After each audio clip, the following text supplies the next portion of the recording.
Assalamualaikum warahmatullahi wabarakatuh. Perkenalkan, nama saya Ilham Afindra dengan NIM channel D023039. Baiklah, saya dari Prodi Perpajakan kelas F. Di sini saya akan menyampaikan materi tentang penyusutan dan amortisasi dalam akuntansi pajak. Baiklah, kita langsung ke latar belakangnya, yaitu akuntansi pajak merupakan cabang dari akuntansi yang fokus pada pencatatan dan pelaporan informasi keuangan keuangan sesuai dengan ketentuan perpajakan yang berlaku. Tujuannya adalah untuk menghitung dan melaporkan kewajiban pajak secara benar dan sesuai peraturan yang ditetapkan oleh otoritas pajak. Akuntansi pajak memiliki pendekatan yang berbeda dengan akuntansi keuangan komersial karena mengacu pada ketentuan hukum fiskal, bukan prinsip akuntansi umum. Selanjutnya kita ke ketentuan Undang-Undang Penyusutan dan Amortisasi. Penyusutan dan amortisasi juga diterjemahkan dalam pasal 11 dan pasal 11A Undang-Undang PPH dan Peraturan Menteri Keuangan Nomor 72 tahun 2023 tentang penyusutan harta berwujud dan atau amortisasi harta tak berwujud. Juga menyediakan ketentuan tentang penyusutan dan amortisasi. Ketentuan ini termasuk kelompok harta berwujud dan harta tak berwujud yang dapat disusutkan, metode penyusutan, dan ketentuan penggunaan harta. Baiklah, kita langsung ke pengertian penyusutan dan amortisasi.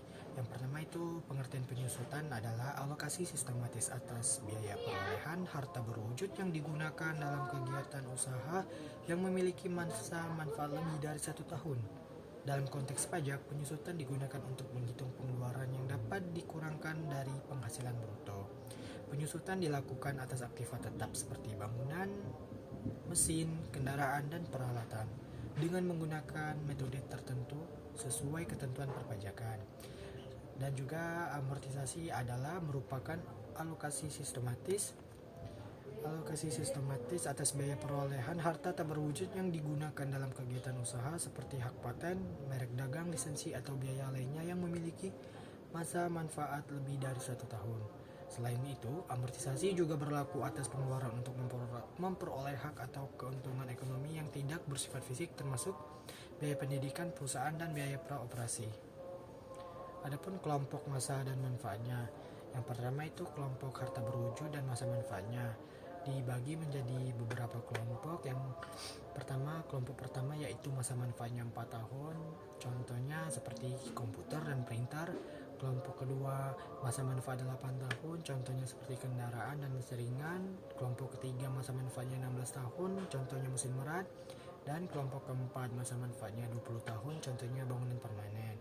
Dan ada juga kelompok harta tak berwujud dan masa manfaatnya dibagi menjadi 4 kelompok juga, yaitu kelompok 1 masa manfaatnya 4 tahun, kelompok 2 masa manfaatnya 8 tahun, kelompok 3 masa manfaatnya adalah 16 tahun, dan kelompok keempat masa manfaatnya 20 tahun.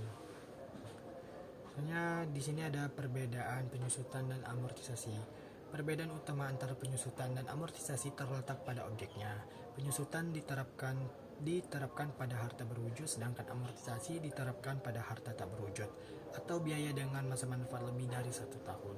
Selain itu, klasifikasi kelompok dan masa manfaat serta metode perlakuannya dalam pajak juga berbeda, walaupun tujuannya sama, yaitu untuk mengalokasikan biaya dalam jangka waktu tertentu.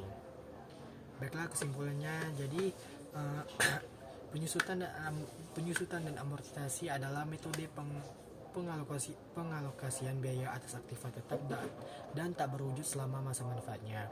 Dalam akuntansi pajak, penyusutan dan amortisasi diatur secara khusus untuk menghitung penghasilan kena pajak secara tepat. Kemudian terdapat 2 metode penyusutan yang diakui dalam pajak, yaitu metode garis lurus dan metode saldo menurun.